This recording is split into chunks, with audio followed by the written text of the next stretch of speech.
Welcome to the BX2PATH Show, where we dive deep into the realms of college education and financial literacy. We blend insights on college education, career prospects, and the necessary financials to stay on your path. I'm your host, Dheeraj Naraharisetti, and today I am thrilled to have our co-host, Dr. Gordon Chiu.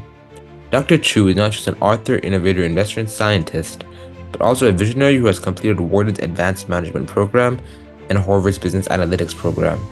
He has co-founded his startup, Finigra, in February 2023, which has won that year's Global Tough Technology Prize in the Harvard's Business School New Venture Competition. Let's welcome Dr. Chiu. Hi, Dr. Chiu, are you there? Yes, I am here. Good evening. Good evening. It's great to meet once again in this new edition of the BX2PATH Show. And today I really wanted to talk to you about the topic of friendships, which I feel are very, very important at any age, not just sixth grade. Yeah, but we this show is really for fifth and sixth graders, but I have noticed several times that you have these questions that concern perhaps more of the your age and individuals getting older. Um, but nonetheless, we can dive right into your first question. Your first question, which you just sent me, was Hmm. the definition of loyalty versus ambition. And I don't know, when I think of a fifth grader, um, the ambition part of it is a bit uh it's scary. I mean, it's a little scary if you're ambitious at fifth grade. Are you ambitious with why would one want to be ambitious um as a fifth grader? Uh, I mean, I initially wrote that question because from where I'm from, colleges receive a transcript from your sixth grade classes. If you take an advanced math course like Algebra 2 in sixth grade, colleges get that. Get Right, that. but we're talking about making friends, not college admissions, right? So when we think about friendships, I don't want my friends to be ambitious, right? I want them to be my friends. Hmm. And and have you heard of a quote that a friend to everyone is a friend to no one? It is an important friend quote because if you're a friend to all, Uh-huh. you're really a friend to none. Exactly. All right. Yeah. So but then the details of loyalty in friendships might be, right, sticking with a friend when there are so many other friends that you could be spending time with, right? So that might be more in the context of fifth graders because there's a lot going on. Um, and when you meet someone, that person at fifth grade and sixth grade are being affected by their parents a lot, Yeah. right? So suddenly, you go to their house or you meet them, and the parents might say, I don't want you being friends with that person, right? And guess Mhm. what's going to happen, right? They can't So, come over. Yeah. yeah, that's what goes on in fifth and sixth grade, right? Yeah. Not applying to colleges and applying colleges is way, way overrated when you're a fifth grader. In fifth grader, you're thinking like, I thought you were my friend. Hmm. You're not my friend? And then, you don't want to hurt the other person, so you don't tell them, I can't be friends with you because they don't like what you eat. You Yeah. know, right? And it's hard. I mean, do you eat what your friends eat? No, no, not when I was in fifth grade. No. What did you eat when you were in fifth grade? Rice, but there was a lot of Indians, Asians, Chinese, Koreans Yeah, so around. they're So eating like, rice. sorry? They're eating rice, right? Yeah, yeah. So like, we kind of related, but not with my American friends. No, right? Yeah. So like food is like a big thing when you're in fifth grade, especially like, hmm, if you ate like, I don't know, like if you eat crabs, Uh-huh. yeah. Do you ever eat crabs as in your Indian cuisine? No, no.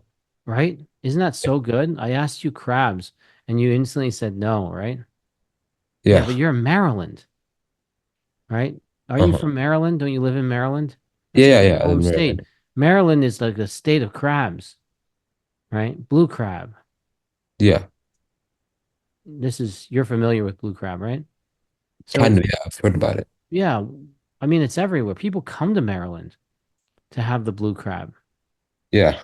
So, how could you not invent an Indian cuisine that contains like blue crab? I mean, I don't know, something like tandoori crab. Is that possible? It is. It probably is. No one ever looked into it. Yeah, it's probably like Why do you ask? well, we're on the topic of friends. And if I'm in fifth grade and I'm in Maryland, I eat crab all the time. You don't eat crab? So how do you turn that around, right? Turn that Mm. around. Say, well, in India, if I were to eat crab, I'd probably get poisoned. Like in the Indian Ocean, those crabs are not Yeah, blue crabs, right? you How would. do how do Yeah. I know that? I asked that question right before. Do Indians eat crab? And I've always asked that of all of my Indian friends. Do you eat crab? and and then they tell me like, what about crab with potatoes, right? Hmm. Crabaloo, right? Like vindaloo, like lamb. Lamb is vindaloo. Aloo is Potato. crab aloo, right? They look at me, no, no, definitely not crab. Crab is like in the Indian Ocean. Dangerous. Dangerous. Yeah, I said, really? I mean, there's like crabs everywhere, and what are they like? So, yeah, you can make, if you're interested in making friends, Hmm. how to make friends is to get to know them. Get to know why they don't eat crabs. You can turn any conversation into a friend making conversation if you really want to be friends. Loyalty is, being reliable, keeping promises, standing up for someone. That's what loyalty is. But in fifth grade, you can't stand up for someone. What if they like punch the teacher in the belly? And you said, "Hey, what are friends for?"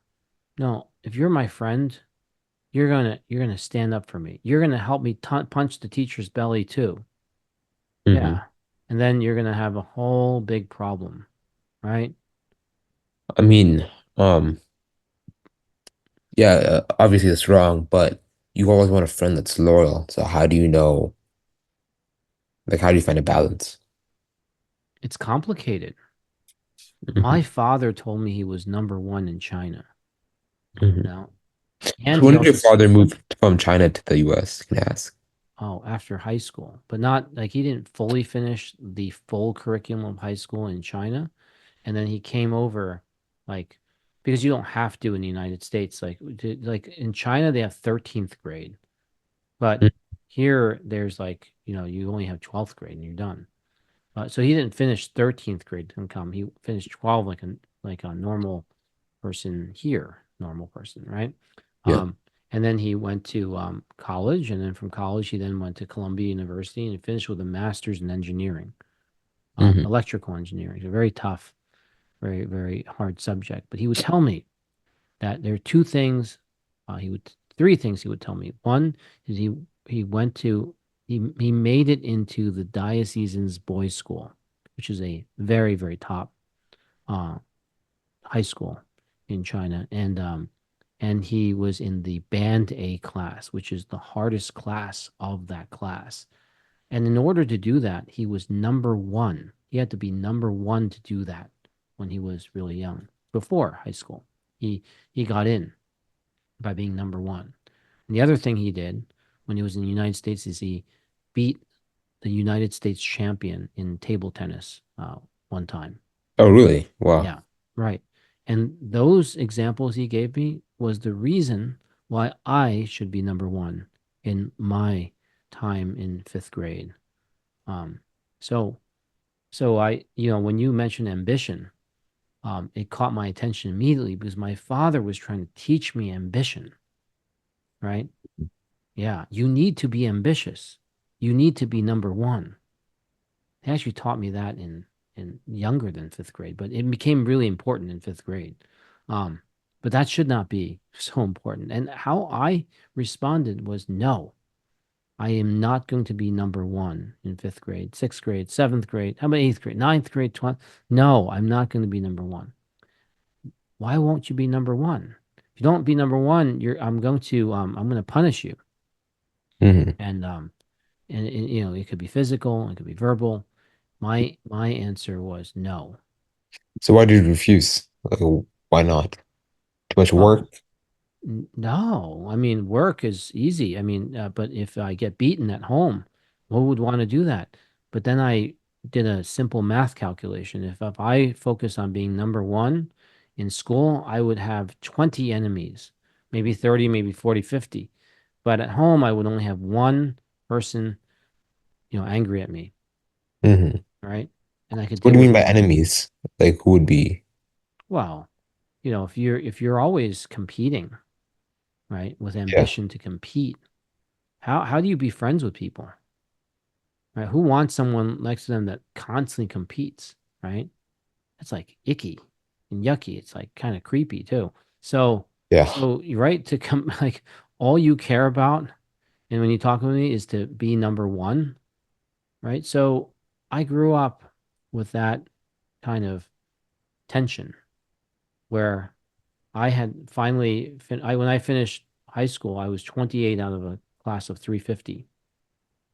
And I slipped from number nine in my first year, and I kept slipping and slipping and slipping. Um, I just wanted to have a good time in school, right? Mhm. That's what a fifth and sixth grader wants. You need to have a good time in school. Because school is already, you get locked up for all those hours and I mean, for I so feel many like years. life starts from fifth and sixth grade, right? Because I'll tell you, you have to take the COGAT. Did you take the COGAT test? Is that in New Jersey? I took all kinds of tests because I had to go into parochial school, and then I was in parochial school, so they had those. But the big issue, right, is that when you ask me about choosing friends, um, Mhm. it's hard to be friends with someone whose ambition is more important than the friendship, right? Mhm. Right? You Yeah. you don't want, I mean, if you're just being friends with someone because they're popular or because they have something, you're actually not a very good friend either. Because, right, you're looking at these material um, or titles or things like that. But is it Um, fine to have a friend that keeps on dragging you down as a person? I don't think it's separated like that. I don't view it as that, as friends who lift you up or drag you down. It's not, what drags you down is you. What lifts you up needs to be you. If you want to be friends with someone, then you need to want to be friends with that person. And then the the key is to how can you be someone's friend, Mhm. right? What makes a good friend? So a good friend is someone who will be good for you, right? Who, when you tell them you have a problem, that they're actually supportive of your problems without judgment, right? Mhm. Um, a friend is someone who who is respectful of you, but also so grateful that you exist in this world, right? Mhm. All right. That they, you feel so good being next to that person. And so it comes down to how do you be a friend for someone else rather than let me find friends, right? And that can allow you to maximize your entire being. So how do you do that though? Is first you have to increase your awareness of what is really going on. Did you know that mathematics, arithmetic, subtraction, multiplication, division, these things existed about 20,000 years ago? Mhm. Yeah. It's actually 22,000 years ago because it's 20,000 years before Christ. and then another 2024.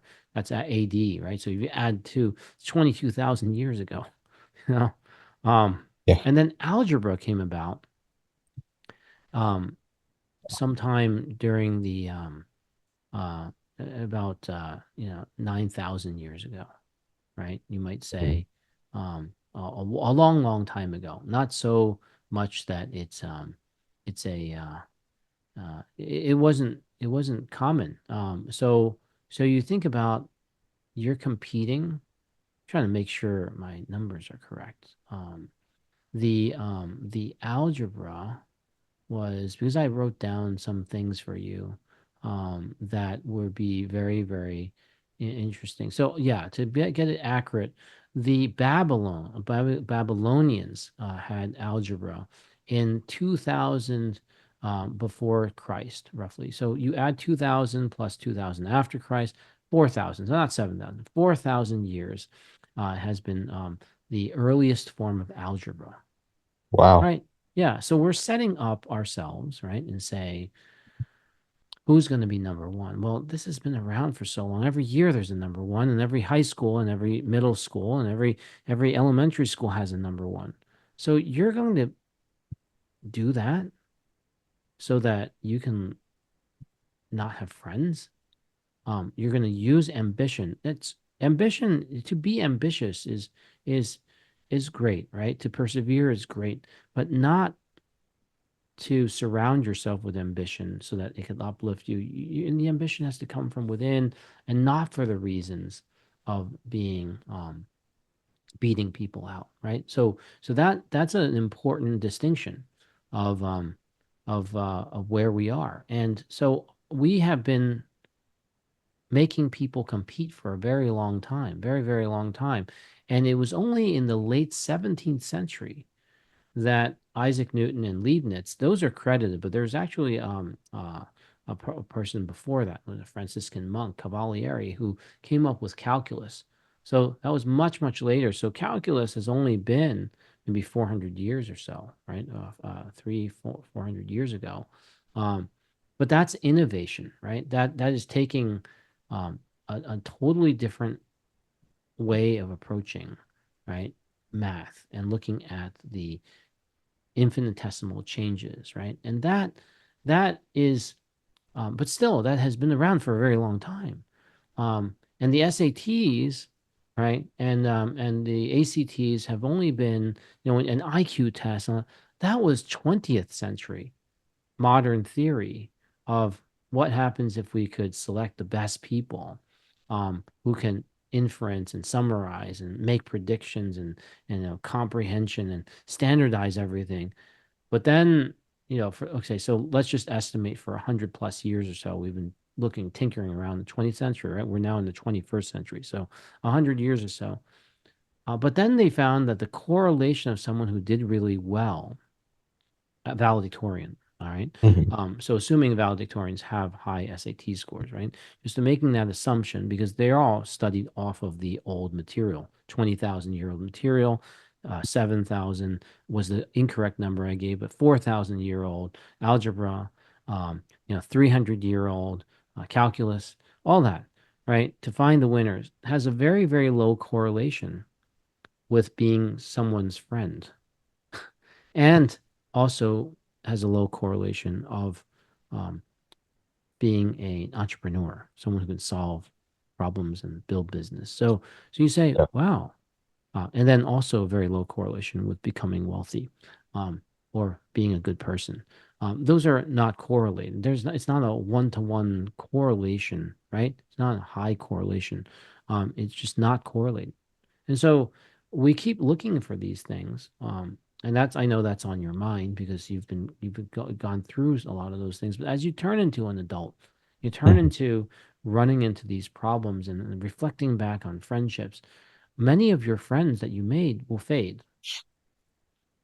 Um, why would they fade?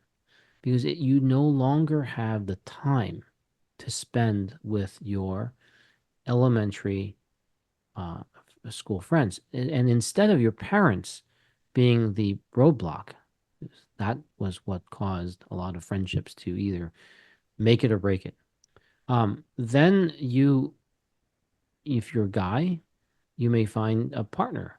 And if you're a girl, you may find a different partner. And did you know that there is research out there that highlights that every time you get into a romantic relationship, you will lose friends. I think life is structured in a way that it keeps friends at a distance from us.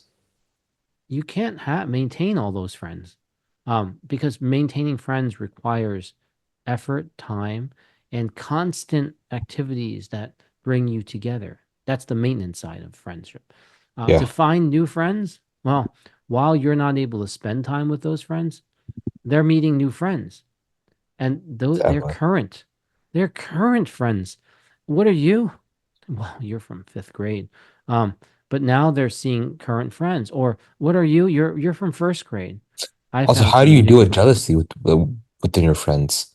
Like personally, like if I have a friend, I want them to be loyal to me, like almost like having a girlfriend. But if they have other friends, then how is that, you know? Well, now it's a capacity issue. So, what is the Yeah. human capacity of friendships? How Oh, many friends can you have? I never put a limit on that. Never thought about it like You don't that. think there's a limit? But I feel like you can only have one best friend. Well, that's the word best, but Yeah. can you have, like, what is the limit on friends, right?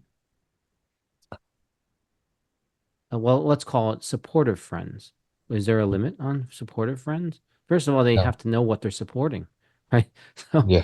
so if they don't even know what they're supporting and they read it on Facebook, right? Or Yeah. Instagram.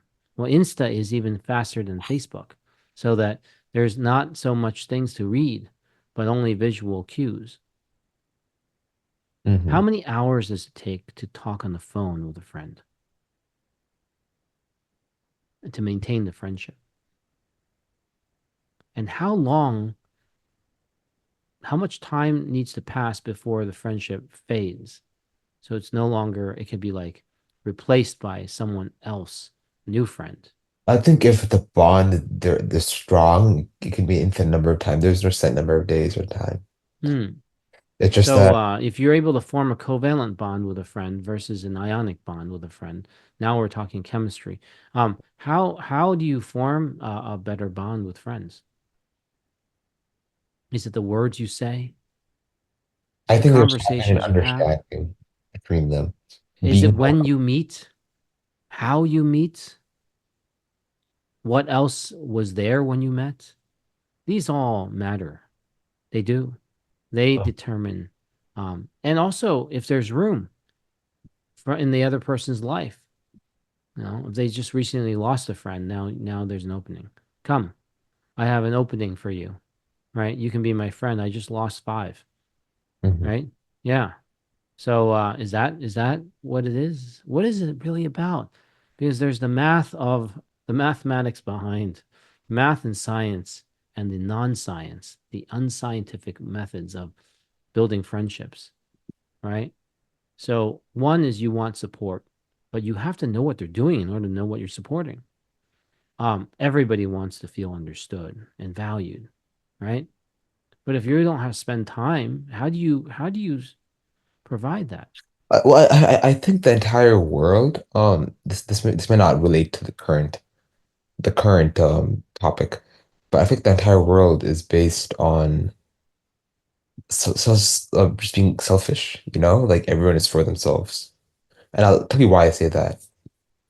Well, you Like have a very jaded view of this. I don't view it that way. you don't think everybody's for themselves?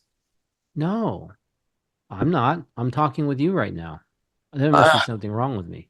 Right? I So, mean, like even like your own parents, right? I think they themselves, by nature, are for themselves because they don't. which is why I have a choice to continue that or to put a stop to it. You don't have to continue what is not looking right. I mean, even in like marriage, right? Don't you think that everybody's for themselves? Because like you wouldn't marry someone that's I don't know, like not tall enough. Well, Like I, love isn't selfish, right? Love is a you can look at it as a selfish thing, but you can also treat it as so. For example, I mean, if I think you're marrying someone who can give you kids, right? If they didn't have that ability, you were injured, would you still well, be married? that's a very selfish way of looking at marrying someone to give you kids. But another way would be I marry that person because I enjoy spending that much time. I'm willing to lose 5 friends so that because I feel being with that person is better than having 5 friends. Wow, Mhm. right? So maybe it's like you bring out the better part of me and it has nothing to do with having children. You're still young, and so you're not looking at this with all the dynamics. I said to my parents, well, my dad, because he's number one in China, right? And Mhm. for me not to be number one, it makes him angry, right? But I shared with him that it helps me survive high school. It helps me survive primary school and middle school. So I don't want to be number one. I mean, was it more like racist back then when you were going to Was it school? more racist? Well, first of all, I heard people say, "China boy, you should go home." Uh-huh. And they had a stick, right? And they kept beating with the bat, Oh, they would all beat you with a bloodied. stick. It was all blood everywhere, You. splashing.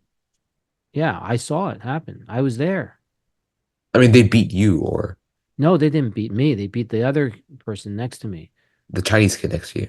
Yeah, Really? yeah. Wow.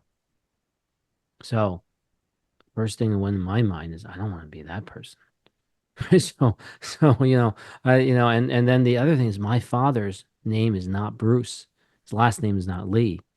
So, and even if he was, maybe he didn't teach me all the kung fu powers. So I don't want to do that. Right? I am not interested in bringing conflict um, because people are scared. Do you know they're scared of you? If you're going to be so incredibly voracious with your math skills and your things, but letting everybody know that the arithmetic has been around since 20,000 years ago, it's okay. We actually need to get through this together because there should be no human being that doesn't know how to add, subtract, multiply, or divide accurately on every single thing because it's been 20,000 years ago we've been working on this. Right. And no one should get any algebra problems wrong because it's 4,000 years old. Hey, man, we can't be getting things like that wrong. We need to take humanity to the next level. And guess what? You're gonna have friends, right? And then if you do it that way and discover other things, we're gonna save lives. It's about it's about everybody. And that's a different way of looking at it. So you got supportive friends, you got honest friends, you got loyal friends. You know why friends are honest with you? It's because you're harmless and you're willing to listen to them. But if you look like a threat, wanting to be ambitious, that's a threat, man. You know?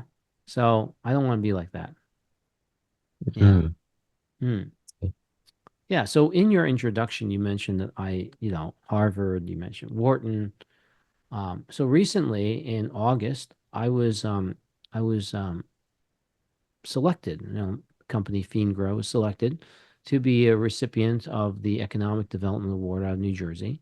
And you can pick any university to collaborate with. There's Princeton, there's Rutgers, which I've done a lot of work with them, and I picked a school that's SAT score is under 1,000, right? Oh, wow. Yeah, and they said why? Because it has nothing to do with the score to work on the asphalt and the understanding of that stuff. It's everything to do with the people, Mhm. right? And there contains a Department of Defense funded laboratory at Rowan University. So look up Rowan, Rowan, and look up their SAT score. And so now we've been doing this podcast for some time. Now I have selected, after coming out of Harvard and Wharton, a university that has a 77% acceptance rate Oh, why? because I'm not using that as my marker, right? Hmm. Right. So, yeah. So it's so you can say that yeah, I mean they use 550 for the reading and 540 for the math. So a little bit, like 1090, right? 1090.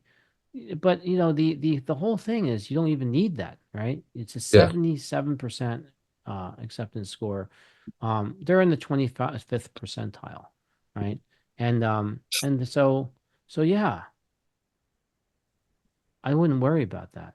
It's not about that. It's a Department of Defense funded laboratory that can answer the question. So you don't go and judge based on the filters like ambition and whether or not they're imagine having a valedictorian as your friend. They're constantly looking at being a valedictorian, something like that, Yeah. right? Yeah. That's their priority. My priorities aren't that. My priority is like you asked, friends. Yeah. So I would want to spend time making friends with people that I wouldn't want to give up as my friend or wouldn't give me up as their friend. So, because everything is an investment, you only have so much time. Everybody only has 24 hours in the day. Do you know anybody who has more than 24 hours in the day? That would no longer be a day then. They could borrow from the other day or save days so that no, you can't save time. Time just expires on its own. It's the true independent variable. You can't really hold time. So, do I want positive, uplifting friends, or do I want friends to tell me the truth, even if it wasn't positive and uplifting, right? Do I want friends that share my interests and values, right? Maybe my interests, but not my values. Maybe my, But I think the bottom yeah, line is just a friend who's someone's loyal to you, you know? yeah, but what if you want to get rid of them now? Like, I don't want you as my friend anymore. I don't have time for you. I don't want you to be so loyal. Why did you stay around waiting for me all these years? So the answer, right, is to find and understand who you are before you go and waste someone else's time. Right? What do you want when you're looking for friends? Are you having a loneliness problem? Right? Are you lonely so you want friends? Or do you want to be the person who's going to be trusting, the person who's going to be mutually respectful? You want to be someone who helps others and benefits others, and if you understand more about yourself, because we're all going to make it, just like we're all going to fail. So Yeah. if you think about it as all, right? Remember, um, a friend to all is a friend to none. You can't be a fair weather friend. You can't be everybody's friend. And there are capacity issues, like how we started, is that somewhere along the way you may find a partner in your life and you will not have time for all of your friends. Some friendships you will find have toxicities to them. Hmm. And when you're fifth grade, you may find the initial toxicity is the parents. Just because Yeah. you had a good relationship conversation, whatever it is, and then you come over there and they see you and they say, I don't want you talking with that China boy. Better Mhm. not talk to that China boy, He's not coming over to the house. And these parents say this to this blonde girl who, you know, you were thinking of helping them for their, whatever it was. And, it's like suddenly you're not talking with them. They're not talking to you. And you don't have no idea why you're being ghosted. Oh, yeah. Right. So I understand now. Have you looked at yourself in the mirror lately? And, so it was a very trying time, but we all find that, hey, Dheeraj, you're one of the better looking Indian men out there. Wait till you grow up. You know, the hair on the chest and everything, you were like a rock star. But in fifth grade, that's what you had to deal with. So Mhm. you I'm making it funny because Yeah. life, right? You're gonna have friends come and go.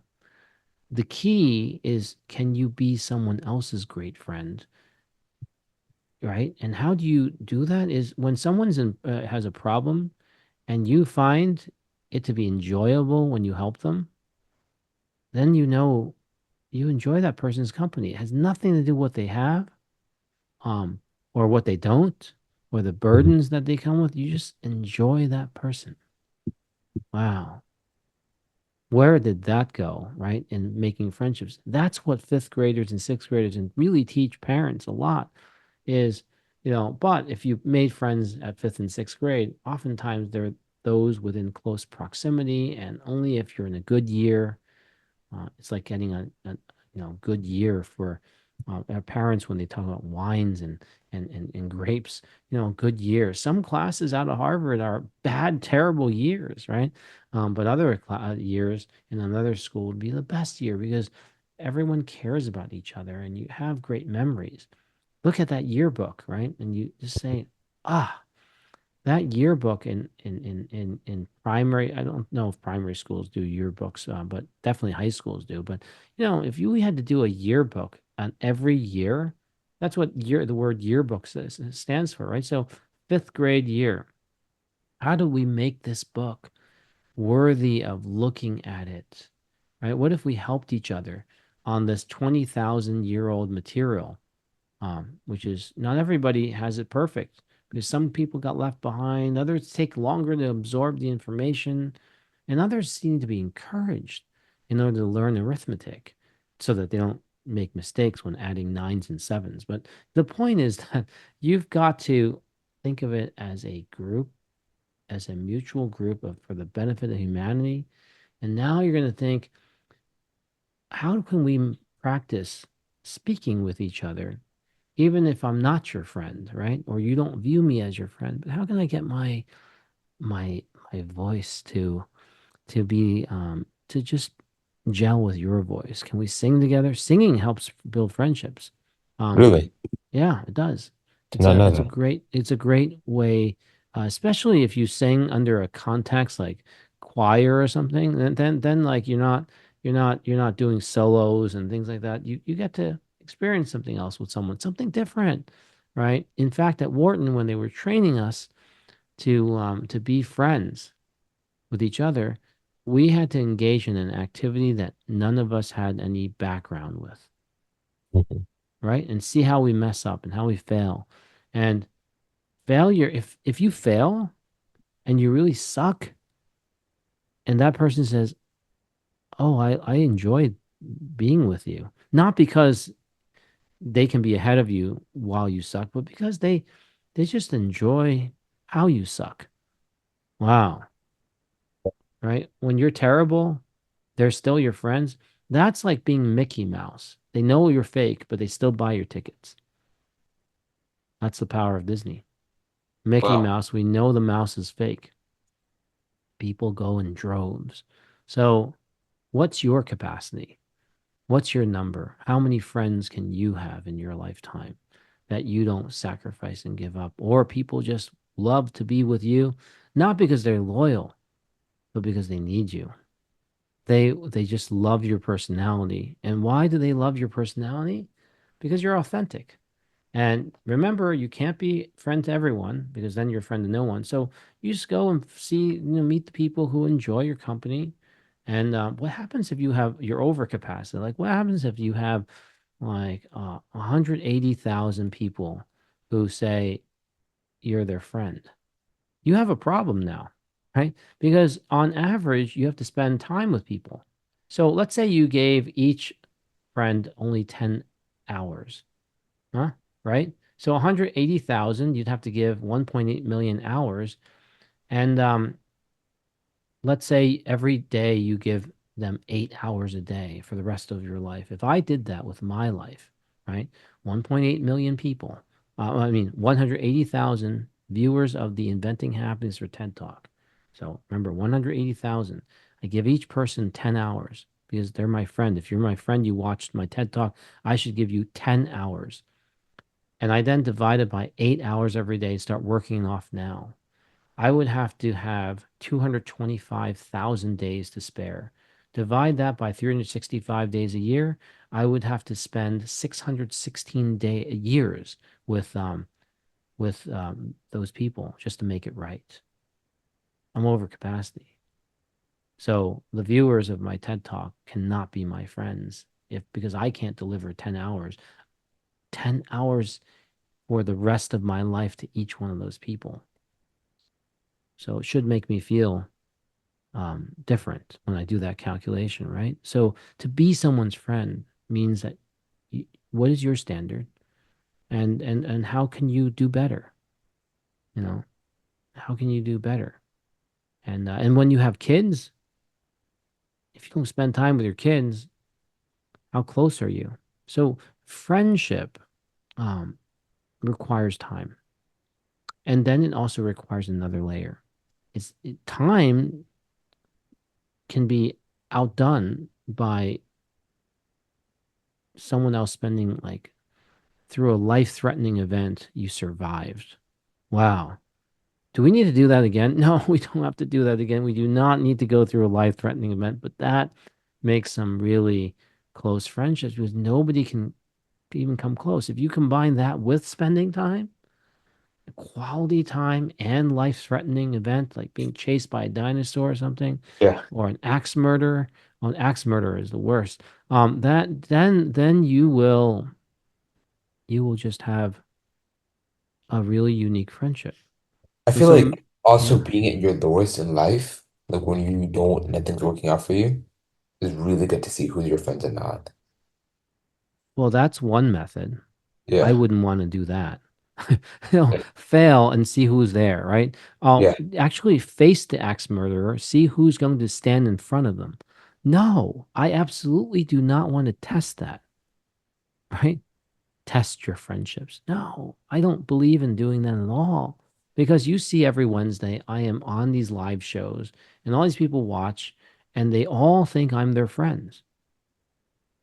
I'm very friendly, but can I be their friend? And I have said on the show, I am not your friend because when you need me the most, I am not there for you. I can't be. I'm a personality on those things, right? But I say this because, I understand what it takes. So to make friends. So in order to make friends, you need time plus if you have a special event. So the less special the event, the more time you need. If you have special events like saving someone's life, oh my goodness, we are friends. Right? You just saved my life. You don't need to spend 10 hours. In fact, 1 second is good enough. I will be your friend. You saved my life. So medicine, wellness, helping people go through cancer, that is an absolute incredible way to be someone's friend. Yeah. Hmm. hmm Another way is, of course, visiting someone when they're sick, right? Spending time coaching them if they don't know something, tutor Yeah. them when they don't know something. That's a way to build friendships, but they could learn that on their own, and it may not have the impact value as the axe murderer example, right? Yeah. So, right, so you need, the activity will determine that. And then, of course, everything's a comparison from the other person's perspective. So if you were constantly there for someone, but they didn't value you or your time or the event wasn't so valuable, then then that may not have the same effect. So friendship comes from it's mutual. Do you treat them as your friend and do they view you as a friend? Right? It's a constant harmonious interbalance of time with life events, Hmm. right? So say you tutored someone and wow, boy, did you get that? You got that A because I helped you, right? And then they say, I thought we were friends, but you didn't invite me to your New Year's countdown, New Year's Eve countdown. Yeah. You didn't invite me to your birthday party. No, we don't invite tutors to birthday parties and New Year's Eve countdowns. Right. So that life event just didn't do it. So see, I made it humorous because I think that a fifth and sixth grader needs to enjoy a good laugh, and so do the parents when it comes Exactly. to, right? Building trust, mutual respect, positive energy. Yeah, but axe murderer, use that example, and you start thinking, wow, we just went through climbing Mount Everest and you saved my life. I have to create a category for you. I don't have room for the regular friends. You're not even like my best friend. You're better than my best friend. Is there such a thing? So you see, that is what makes, if you can see that in your life, you can do that for other people, then you will have a lot of friends and it won't be based on living 616 years, right? It's not based on that. It's based No, it's on, not. oh, I'm glad like tonight I'm spending time with you. Who's Dheeraj? So I keep telling myself Dheeraj Nazarati is a billionaire. Hmm. He's a billionaire. You don't even know that yet, but you're a billionaire, and that's why I'm spending time with you. I don't do that, right? But some people might. It's a way, if you can't give, then you have to trick yourself into giving. So that's a trick, right? But if it's true though, it's a true approach. So I give people an acronym, WITTS, WITS. It's easy to remember. W is a window of opportunity. And then if you're within the window, there's a chance. If you're early, you're proactive. If you're late, well, you got to move to a different problem. Um, Yeah. and then I, what is your intention? Why do you want this friendship? Why do you want to be friends with that person? Because it's going to cost you and it's going to cost them. So it's like marriage, right? Or dating. It costs you something, right? So it's going to cost you something. What is that cost? And how do you look at your intention? If it's simply for ambition, that's like doesn't help anybody, but definitely doesn't help the ambitious person. Uh, T, is it a trick? If it's a trick, you have to know that it's a trick because that's a temporary thing. Are you tricking yourself? And then that's why you're doing this. And so temporary patch, but it's not going to last long. You have to know it's a trick. That way you can decide. And then the second T is it true? If it's true, and it's trustworthy and it's a treatment, then it's different than a trick. So that's the second T. The third T. Remember all those friends? Well, they come in handy here because you're going to tally any task you're going to run to when you meet new friends. You're going to tally your other friends. What do you think of me adding a friend to my friendship list? And you tally and you ask your parents. That's why as a fifth grader, it's hard because your tally consists of your parents weighing quite heavily, much more than having just one vote. In fact, they might get 10 or 20 votes when everyone else might get only one vote. Yeah, at that stage in life, your parents matter a lot on their what they say. So the tally. Now, as you get older, you can change the people around you because they don't agree with what you're doing or your view changed. And when you tally, that's where you get rid of friends. You don't agree with me anymore. Well, I either need to agree with you more or I have to get rid of you. So there is the culling on the removal and change and upgrading and evolution of friendship. And then the S, WITS, WITTS. S is your strategy in life, right? What is your strategy? It's comes with what WITTT come up with, and how you tally determines your strategy. Do you listen to your friends or do you get rid of your friends and form new ones? Yeah. I see. Fifth Very good grade. acronym. Yeah. Yeah. It's like people say, did you spend like days preparing for this? No, I didn't even know your questions, but you live life and you look at perspectives, right? And Yeah. you look at how everything is. I just love always telling people about how long arithmetic's been around. And then because when they add, subtract, multiply, and divide incorrectly, um, 50 minus a 33 is 27. No, right? You had to borrow anything with a zero, on the top number that's great. Anything greater than the other one, you got to borrow. And what happens if it's 500 minus? 133. To borrow twice, it comes from the five. Yeah. So always remember that life is what you make of it. Mhm. Hmm. Wow. Very well said. All right. Well, that's the And end.